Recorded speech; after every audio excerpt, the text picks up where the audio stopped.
안녕하세요. 주님의 이름으로 환영합니다. 지난 한 주간도 다들 평안하셨는지요? 오늘은 평화의 왕으로 오신 주님이 약속대로 다시 오실 것을 고대하는 대림절 네 번째 주일입니다. 성육신하신 평화의 왕으로 인해 우크라이나 러시아 전쟁과 이스라엘 하마스 간 전쟁이 종식되고 모두가 일상을 되찾길 기도하며 바라봅니다. 사막처럼 메마른 이 사회에 꽃이 피며 영적으로 눈물고 귀먹은 모든 사람들이 주님의 영광을 보게 될 것입니다. 사랑하는 형제자매 여러분, 공평과 정의로우신 주님 앞에 이제 우리의 마음과 뜻을 다하여 주님의 이름을 찬양하며 예배합시다. 아멘. 사도신경으로 우리의 신앙을 고백합시다. 나는 전능하신 아버지 하나님, 천지의 창조주를 믿습니다. 나는 그의 유일하신 아들, 우리 주 예수 그리스도를 믿습니다. 그는 성령으로 잉태되어 동정녀 마리아에게서 나시고 본디오 빌라도에게 고난을 받아 십자가에 못 박혀 죽으시고 장사된 지 사흘 만에 죽은 자 가운데서 다시 살아나셨으며 하늘에 오르시어 전능하신 아버지 하나님 우편에 앉아 계시다가 거기로부터 살아있는 자와 죽은 자를 심판하러 오십니다. 나는 성령을 믿으며 거룩한 공교회와 성도의 교제와 죄를 용서받는 것과 몸의 부활과 영생을 믿습니다. 아멘. 영원한 문아 열려라 새 임금 들어가신다. 만왕의 왕이 오시니 만민의 구주시로다.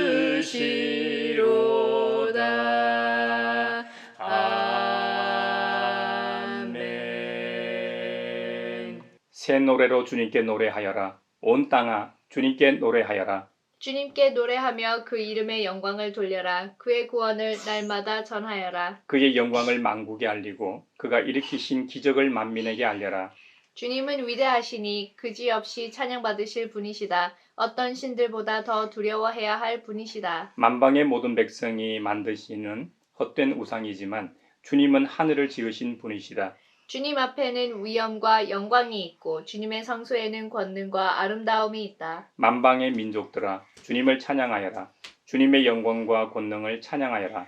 주님의 이름에 어울리는 영광을 주님께 돌려라. 예물을 들고 성전뜰로 들어가거라. 거룩한 옷을 입고 주님께 경배하여라. 온 땅아 그 앞에서 떨어라. 모든 나라에 이르기를 주님께서 다스리시니 세계는 굳게 서서 흔들리지 않는다. 주님이 만민을 공정하게 판결하신다 하여라. 하늘은 즐거워하고 땅은 기뻐 외치며 바다와 거기에 가득 찬 것들도 다 크게 외쳐라. 들과 거기에 있는 모든 것도 다 기뻐하며 뛰어라. 그러면 숲속의 나무들도 모두 즐거이 노래할 것이다. 주님이 오실 것이니 주님께서 땅을 심판하러 오실 것이니 주님은 정의로 세상을 심판하시며 그의 진실하심으로 뭇 백성을 다스릴 것이다. 아멘. 오랫동안 기다리던 주님 강림하셔서 죄에 매인 백성들을 자유 얻게 하시네. 주는 우리 소망이요 힘과 위로 되시니 오래 기다리던 백성 많은 복을 받겠네. 아멘.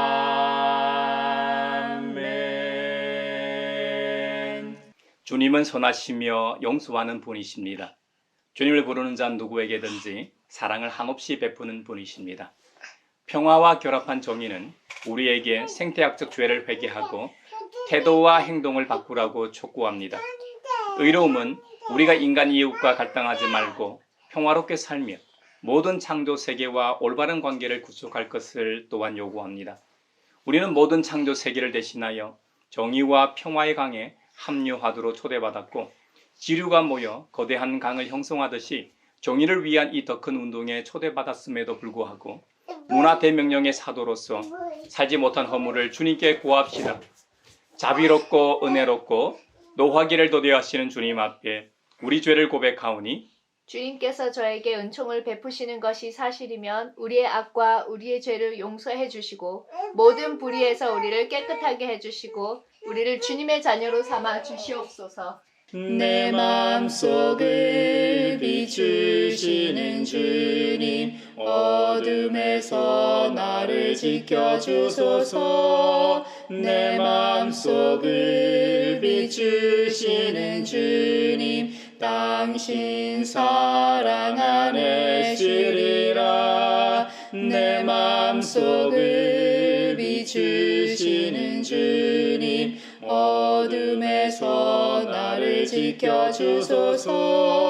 내 맘속을 비추시는 주님, 당신 사랑 안에 쉬리라.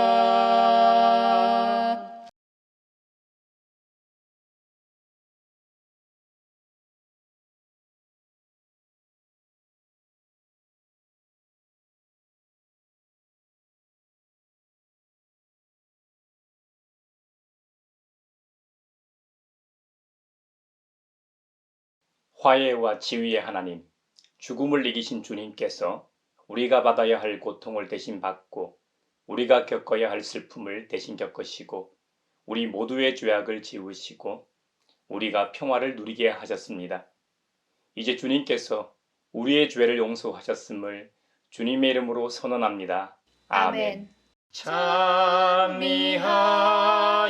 찬미하여라 오 나의 영혼아,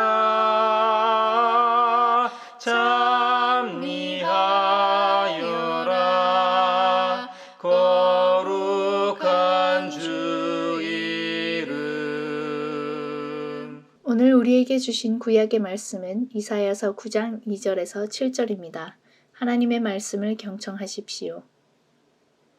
어둠 속에서 헤매던 백성이 큰 빛을 보았고 죽음의 그림자가 드리운 땅에 사는 사람들에게 빛이 비쳤다. 하나님, 주님께서 그들에게 큰 기쁨을 주셨고 그들을 행복하게 하셨습니다. 사람들이 곡식을 거둘 때 기뻐하듯이 그들이 주님 앞에서 기뻐하며 군인들이 전리품을 나눌 때 즐거워하듯이 그들이 주님 앞에서 즐거워합니다. 주님께서 미디안을 치시던 날처럼 그들을 내리 누르던 멍에를 부수시고 그들의 어깨를 짓누르던 통나무와 압제자의 몽둥이를 꺾으셨기 때문입니다. 침략자의 군화와 피 묻은 군복이 모두 땔감이 되어서 불에 타 없어질 것이기 때문입니다. 한 아기가 우리를 위해 태어났다. 우리가 한 아들을 모셨다.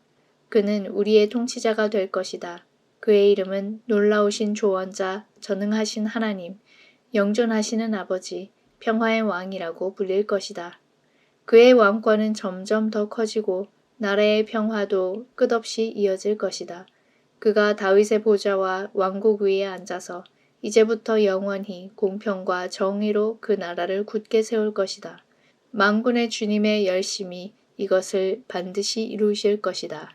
우리 주님 오시면 사랑 은혜 넘치네오.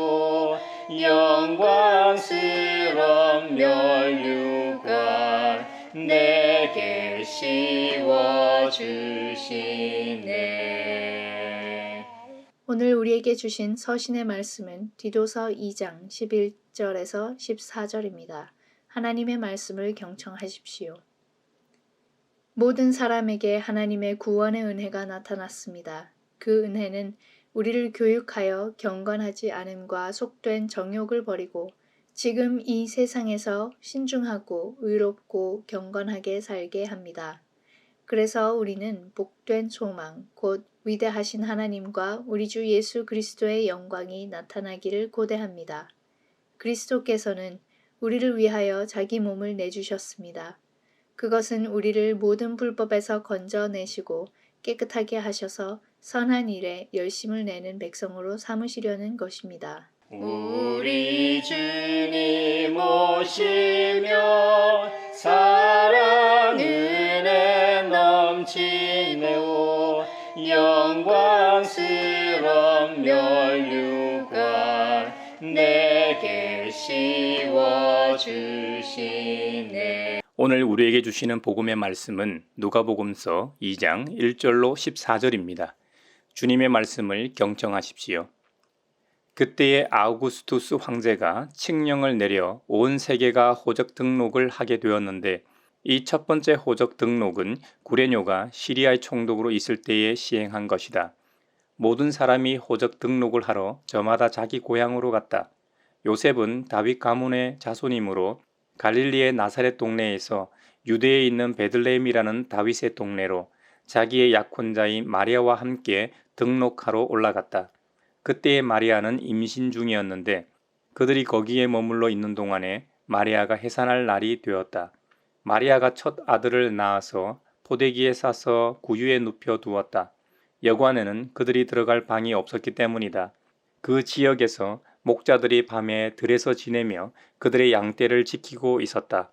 그런데 주님의 한 천사가 그들에게 나타나고 주님의 영광이 그들을 두루 비추니 그들은 몹시 두려워하였다.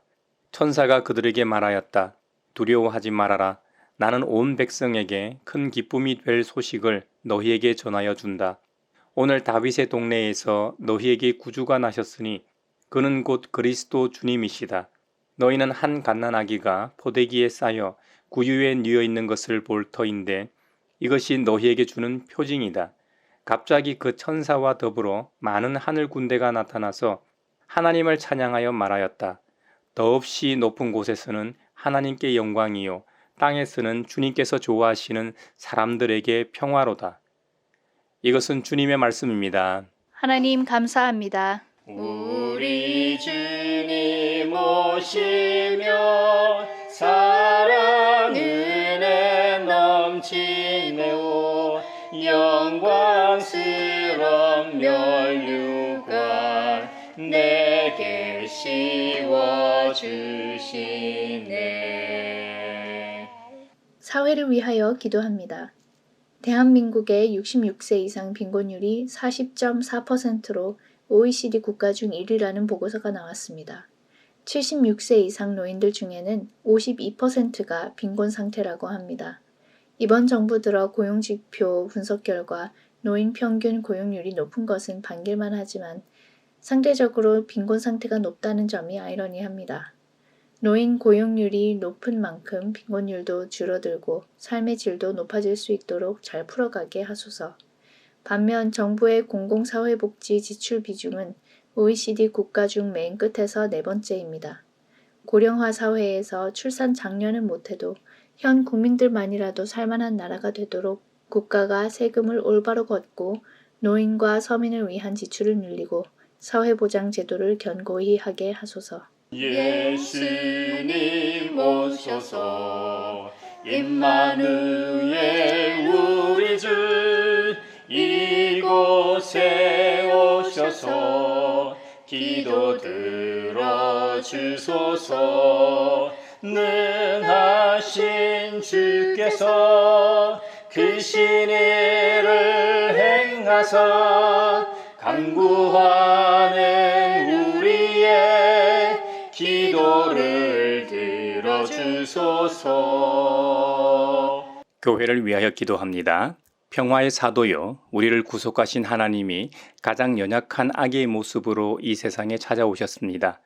길을 잃은 이들에게 평안한 집이요, 보호자로 오셨습니다. 폭력이 난무하는 세상에 직접 돌을 맞으며 평화를 선포하러 오셨습니다. 기근, 지진, 홍수, 폭염, 폭설 등 자연재해로 목숨을 잃거나 삶의 터전을 잃어버린 이들의 친구로 오셨고 이 세상을 회복하러 창조주 하나님께서 친히 성육신하신 이 기쁜 성탄절기 가양교회와 온 성도들이 주님의 선하신 뜻을 삶으로 살아내는 은총이 있게 하소서. 예수님 오셔서 임마누엘 우리 주 이곳에 오셔서 오셔서 기도 들어주소서. 능하신 주께서 그 신의를 행하사 간구하는 우리의 기도를 들어주소서. 세계 평화를 위하여 기도합니다. 지난 22일 체코 프라하 번화가의 한 대학에서 대학생이 총기 난사를 하여 14명이 죽고 25명이 부상을 당했습니다. 기쁨으로 가득 찰 성탄 시즌 거리에서 애도할 체코의 유족들과 시민들을 위로하소서. 올해 들어 유럽 곳곳에 이런 총기 난사 사건들이 발생해 시민들이 긴장하고 있다고 합니다. 특히 체코는 군수산업 강국으로 총기 규제가 유럽에서 가장 느슨하여 총기 면허를 취득하기 너무 쉽다고 합니다. 총기 난사 범죄는 범인 개인의 책임이며 악행이기도 하지만 이러한 사회제도적 환경에서 더 자주 일어날 수밖에 없습니다. 체코와 유럽 전역의 거주자와 관광객들이 두려움 없이 자유롭게 거리를 다니며 살아갈 수 있도록 도우소서. 예수님 오셔서 임마누엘 우리 주 이곳에 오셔서 기도 들어주소서. 능하신 주께서 그 신의를 행하사 간구하는 우리의 기도를 들어주소서.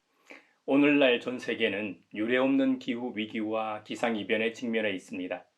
예전에 어렸을 때를 떠올려 보면 우리나라는 사만 사운 현상이 주기적으로 뚜렷한 기후였습니다. 약 3일간 몹시 춥다가도 4일은 따뜻한 날씨였죠. 그런데 지금은 어떻습니까? 이전에는 한 번도 겪어보지 못한 영하 10도 이하의 강추위가 일주일 이상 지속되고 낮 최고 기온도 영하의 날씨가 계속되고 있습니다. 곳곳에는 수도관이 동파되고 전기나 가스가 공급되지 않아 어려움을 겪기도 했습니다.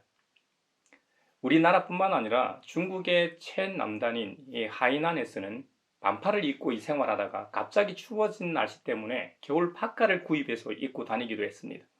이런 강추위는 북극의 찬 기운이 남아있기 때문입니다. 북극의 한기를 가두어 두던 제트 기류가 약해졌기 때문이죠. 북극의 제트 기류가 약해진 것은 지구 온난화로 북극의 얼음이 녹았기 때문에 벌어진 일입니다. 유럽과 북미에는 폭설과 폭우로 고통받고 있고 이 모든 것이 기후위기의 현상이고 기후위기는 인간이 자신의 문명과 경제를 위해 자연 생태계를 파괴한 결과입니다. 만약 우리가 요한 1세의 경고처럼 육신의 정욕과 안목의 정욕과 이생의 자랑에 대한 욕망을 조금만 덜 부렸다면 이와 같은 재난은 없었을 겁니다. 하나님께서 만들어 놓으신 창조 섭리와 자연 질서에 따라 더불어 살아왔다면 지금보다는 전 지구적 자연재해나 재난으로 인해 힘들어하지 않았을 겁니다. 이런 상황에서 가장 기쁜 소식은 무엇일까요? 북극 한파와 같은 강추위가 지속되다 따뜻한 날이 찾아오면 그것이 기쁜 소식일 겁니다. 폭설과 강추위로 고속도로, 철도, 도시, 시골 할 것 없이 모든 곳이 교통마비가 되었을 때 설상가상으로 전기와 수도, 가스 공급이 중단된 경험을 한 사람에게 그곳은 지옥과도 다름없는 시간이었을 겁니다. 교통마비로 거기다가 이 AS 서비스도 못 받는 상황이면 이건 영화에서나 보는 재난 상황일 겁니다. 이런 상황에서는 국가나 지방정부, 군경 할 것 없이 별 도움이 안 됩니다. 그들의 힘은 미미합니다. 결국 날씨가 풀리고 얼었던 땅이 녹고 길을 막고 있던 눈이 사라져야 모든 것이 정상으로 돌아옵니다. 기후와 날씨를 주장하는 분이 누구입니까? 러시아 우크라이나 전쟁은 벌써 만 2년이 다 돼갑니다. 이스라엘 하마스 전쟁도 장기화되고 있습니다. 포화 속에 있는 사람들에게는 전쟁이 끝나는 것이 기쁜 소식일 겁니다. 물론 전쟁 후 복구와 일상으로 돌아가는 것도 힘들고 긴 시간이 필요하겠지만 우선은 죽음의 공포와 고통이 사라지는 것이 급선무이기 때문이죠. 양국 간의 전쟁이 휴전이 됐든 종전이 됐든 이해관계가 좋아져 그친다고 한들 그 평화가 얼마나 지속되겠습니까? 또 이해 충돌이 생기면 전쟁은 언제든지 발발할 수 있죠. 요즘은 살상무기로 싸우는 무력 충돌이 아니더라도 경제 제재와 같은 경제 전쟁 역시 무력 충돌 못지않게 고통을 줍니다. 사람에게는 먹고 사는 문제가 가장 중요하기 때문이죠. 굶주린 사람에게 가장 기쁜 소식은 가난과 기근을 해소하는 것입니다. 그래서 유엔과 같은 국제기구에서는 어떤 경우에도 구호 물품, 기본 생필품만이라도 공급해야 한다고 외치는 것이죠. 설교 서두에서 이런저런 예를 들었습니다만 이 모든 것은 죄로 인해 타락한 인간의 욕망에서 비롯된 것들입니다. 그래서 인간의 노력이 소용없다거나 의미 없다는 것이 아니라 근본적으로 해결이 안 될 수밖에 없다는 말을 하는 것입니다. 결국 근원적인 문제 해결은 이 모든 것의 출발점이신 창조주 하나님에게서 찾을 수 있습니다. 하나님께서는 주님께서 창조하신 이 피조 세계의 혼란을 정리하시고 평화를 주시기 위해 결단하셨습니다. 그 평화의 행동이 하나님이신 예수님이 이 땅에 오셔서 모든 문제의 근원인 죄의 문제를 해결하는 것이었습니다. 그래서 피조물의 형상으로 이 땅에 찾아오셨습니다. 한편으로는 우리가 이해할 수 있는 방식이면서도 한편으로는 우리가 이해할 수 없는 방식인 아기 예수님으로 오셨습니다. 때는 2000년 전 가장 작은 나라 중 하나인 팔레스타인 지역, 세계의 대륙이 만나는 지점, 지구상에서 가장 전쟁이 많았고 혼란스러운 곳에 찾아오셨습니다. 2000년 전 당시는 로마가 세계를 지배하던 시대였습니다. BC 27년부터 AD 14년까지 40년 이상 로마를 통치했던 아우구스투스 황제가 보좌에 있었습니다. 아우구스투스는 제국을 잘 통치하기 위해 호적 조사를 하라는 칙령을 내립니다. 일본이 조선과 대한제국을 강탈해 총독을 세우고 다스렸던 방식과 비슷했죠. 제국 내에 있는 식민지에는 대리 통치할 수 있는 총독을 세웠고 그 총독은 질서 유지와 세금 징수 등이 주 임무였습니다. 아우구스투스가 인구 조사를 한 가장 중요한 이유는 세금 징수 때문이었습니다. 우리나라도 인구 조사를 5년마다 실시하고 있습니다. 오늘날은 통신의 발달과 함께 전산 시스템이 너무나 잘 돼 있어 아무리 넓은 지역이라고 해도 아무리 인구가 많다고 해도 짧은 기간에 금방 할 수 있습니다만 2000년 전에는 불가능한 일이었죠. 로마 황제가 칙령을 내리면 그것이 전달되는 시점도 다르고 각 지역마다 인구조사 방식도 다르고 정리해서 황제에게 보고하면 그 간극이 컸을 겁니다. 로마 제국 안에 있었던 팔레스타인 지역의 경우 유다의 총독은 더 큰 관할 지역인 수리아 총독의 아래 속해 있었습니다. 그래서 역사가인 누가는 자신의 복음서에서 그 사실을 구체적으로 기록하고 있습니다. 아구스투스가 호적조사 칙령을 내릴 때 시리아 총독은 구레뇨였고 구레뇨의 명에 따라 유다에서도 인구조사가 행해졌던 것으로 보입니다. 이것은 성경뿐만 아니라 같은 시대에 살았던 역사가 요세푸스와 옥스퍼드 교수였던 고고학자 윌리엄 렌지가 발굴한 고대 비문에 의해 증명되었죠. 모든 사람은 자기 고향으로 가서 호적 등록을 해야 했기 때문에 요셉도 약혼자 마리아와 함께 자신들이 살던 갈릴리의 나사렛 동네에서 유대에 있는 베들레헴으로 올라가고 있었습니다. 유대에 있는 베들레헴은 다윗 가문의 자손들이 모여 살던 지역이었습니다. 요셉은 다윗 가문의 정통 계보를 잇는 인물이었습니다. 이로 인해 구약에서 예언되었던 다윗의 자손으로 오신다는 예언이 성취되게 됩니다. 잘 알려진 대로 요셉과 마리아가 베들레헴 다윗의 동네로 호적 등록을 하러 갔지만 머물 곳이 없었습니다. 마리아는 만삭이었고 머물 곳은 없고 곧 아기는 나올 것 같고 정말 급박한 상황이었습니다. 저도 쌍둥이를 낳아 보니 만삭인 경우에 양수가 조금씩 나오기 시작한다면 곧 아기가 나온다는 신호입니다. 마리아는 진통이 오기 시작했을 것이고 요셉은 출산할 정도로 마땅치 않은 상황에서 어쩔 줄을 몰랐을 겁니다. 여관 같은 방은 없고 겨우겨우 허락을 받아 가금류나 나귀, 소, 돼지 같은 가축을 키우는 헛간에서 머물 수 있었습니다. 그곳에서 마리아는 첫 아기를 낳고 포대기에 싸서 가축들이 먹는 여물통인 구유에 눕혔습니다. 지금이야 의학적으로 소독이나 감염 같은 것을 매우 신중하게 다루지만 2000년 전 그런 의학적 정보도 없었지만 축사에서 그런 걸 신경 쓸 겨를이 없었을 겁니다. 수많은 아기들이 그런 환경에서 출생하다 죽었을 겁니다. 다행히도 아기 예수님은 죽지 않고 사명을 다하기 위해 세상에 태어났습니다. 아기 예수님이 태어나는 순간 그 지역들에서 목자들이 밤에 양떼를 지키고 있었습니다. 그곳에 주님의 천사가 나타났습니다. 천사가 인간의 형상을 하고 나타나긴 했지만 주님의 영광이 그들을 두루 비추었기 때문에 목자들은 몹시 두려워했습니다. 목자들이 머물고 있던 들에는 빛이 없었습니다. 지금처럼 자동차 라이트나 촬영용 조명이 아닙니다. 하지만 그와 같이 천사에게서 빛이 났고 목자들에게도 환하게 비쳤습니다. 그랬으니 그 광경을 본 목자들이 얼마나 놀라고 무서웠을까요? 초자연적인 신적 능력이 아니고서야 그런 일이 일어날 일이 만무하니까요. 주님의 천사와 목자들과의 만남에서 중요한 점이 있습니다. 누가복음 2장 10절 이하입니다. 두려워하지 말아라. 나는 온 백성에게 큰 기쁨이 될 소식을 너희에게 전하여 준다. 오늘 다윗의 동네에서 너희에게 구주가 나셨으니 그는 곧 그리스도 주님이시다.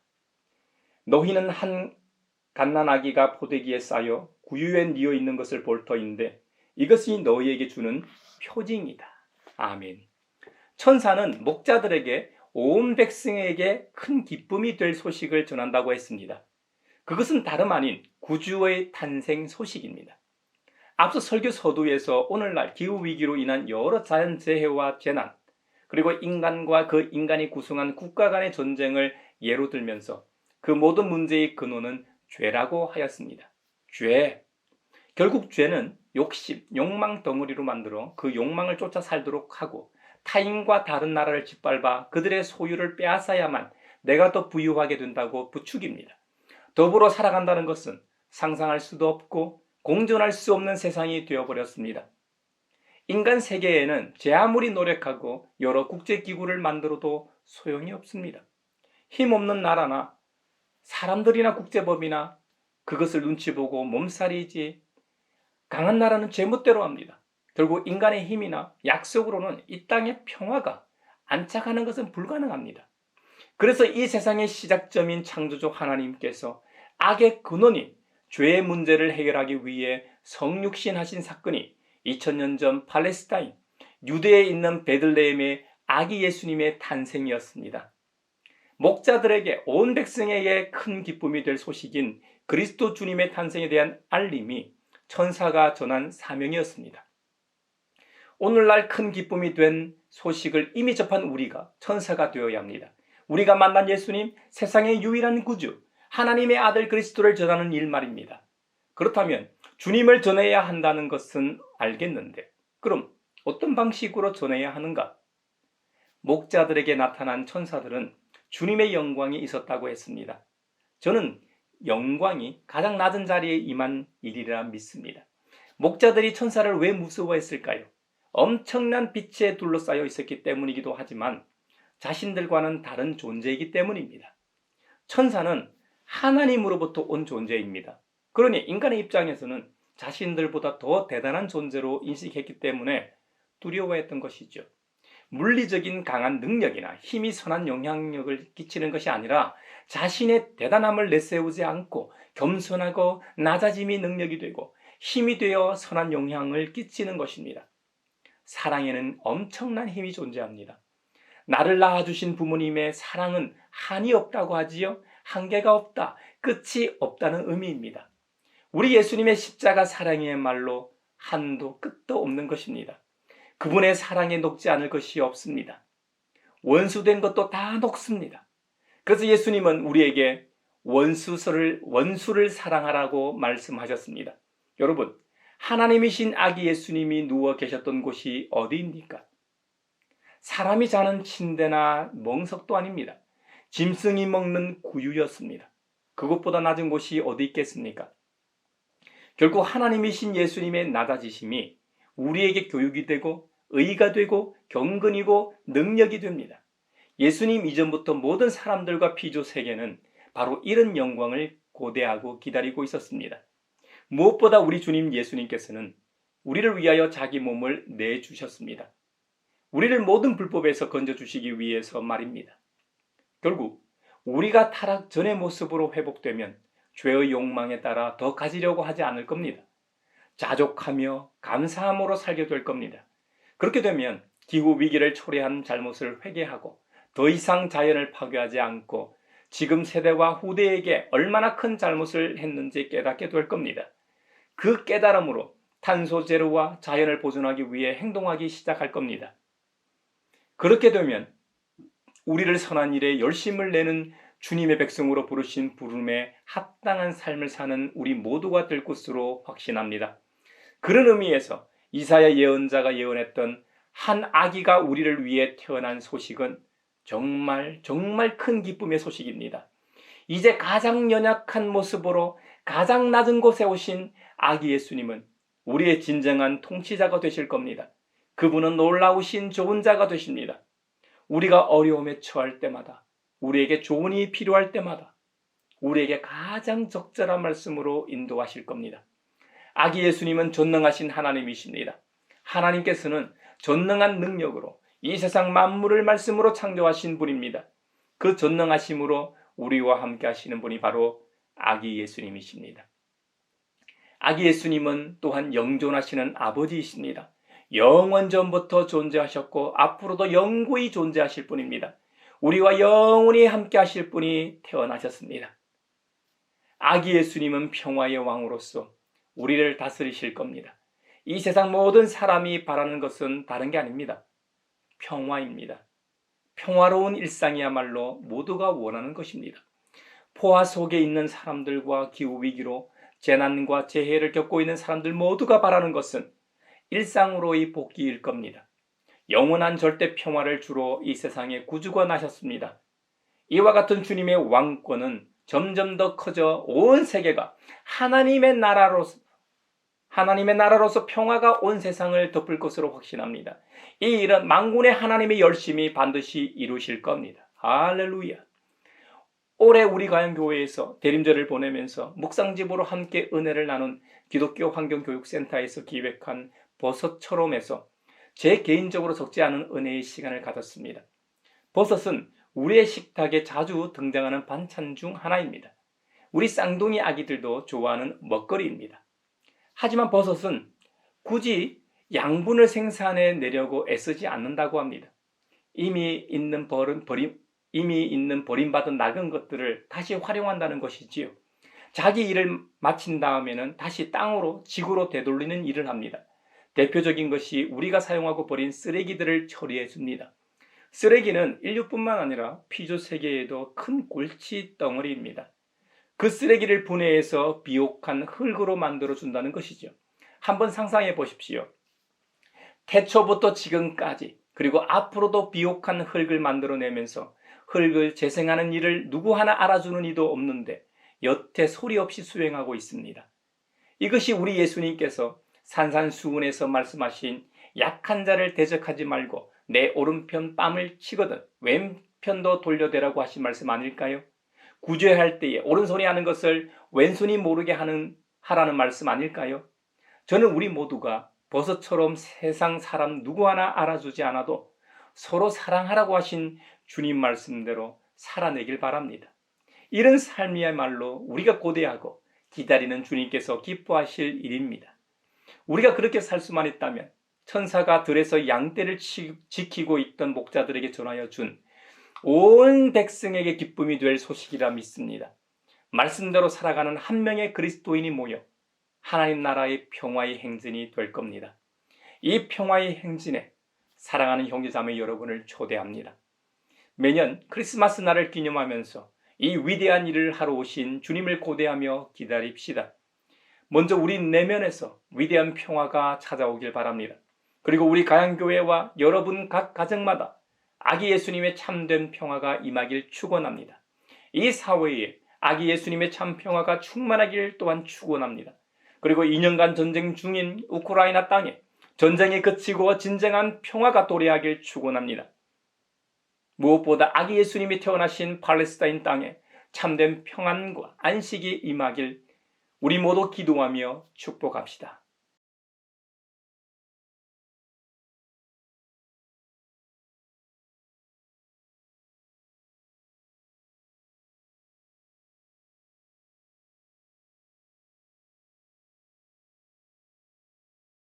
내게 있는 모든 것을 주를 위해 드리네. 주의 성령 충만하게 내게 내려주소서. 주께 드리네. 주께 드리네. 사랑하는 구주 앞에 모두 드리네.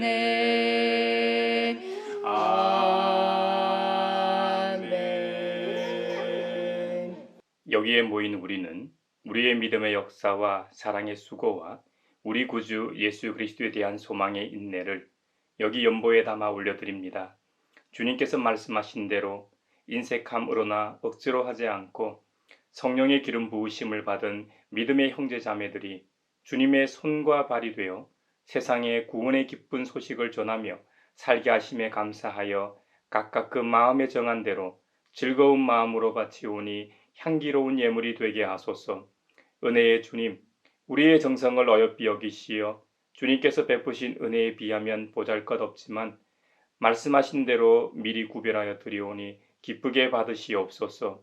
우리의 가진 것이 비록 적어도 바치는 기쁨은 더 커지고 비록 버는 것이 적어도 나누는 즐거움은 더욱 넘쳐 우리 믿음의 소문이 각처에 퍼지게 하소서. 우리 주님 예수 그리스도의 이름으로 감사하며 기도하옵나이다. 아멘. 구원자 주 예수 하나님의 아들 귀하신 어린 양 메시아 거룩하신 하나님. 오 하나님 감사해. 독생자 주시고 또 성령님 보내사 주의 일을 이루시네. 예수 나의 구주 놀라운 그 일을 귀하신 어린 양 메시아 죄인 위해 죽으셨네. 오 하나님 감사해. 독생자 주시고 또 성령님 보내사 주의 일을 이루시네. 영광 중에 설 때 주 얼굴 배웠고 왕 되신 주 그곳에서 영원토록 섬기리. 오 하나님 감사해. 독생자 주시고 또 성령님 보내사 주의 일을 이루시네. 서로 평화 인사를 나눕시다. 주님의 평화를 빕니다. 주님의 평화를 빕니다. 주님의 평화가 여러분과 함께 하시길 바랍니다. 이제 축도하겠습니다. 다툼과 분쟁과 전쟁이 가득한 이 땅에 평화를 주러 오신 하나님, 모든 생명을 존귀하게 여기시는 하나님, 우리를 가족으로 품으신 하나님께서 여러분에게 복의 복을 내려주셔서 언제 어디서나 여러분을 지키시기를 원하며 주님께서 그분의 인자한 얼굴을 여러분에게 비추사 필요에 따라 물질과 건강과 은혜 베푸시기를 원하며 주님께서 여러분이 하는 일과 가정과 자녀들과 함께 하시길 원하며 주님의 몸된 하나의 거룩하고 보편적인 사도적인 모든 교회와 우크라이나 전쟁 종식과 한반도 평화 통일과 함께 하시길 원하며 하마스와 이스라엘의 전쟁이 종식되어 샬롬의 은혜가 있길 원하며 오늘 말씀처럼 서로 사랑하고 겸손과 낮아짐으로 온 백성의 기쁨이 될 소식을 전하는 사람들 위에 평강 주시기를 성부와 성자와 성령의 이름으로 축원하옵나이다. 아멘.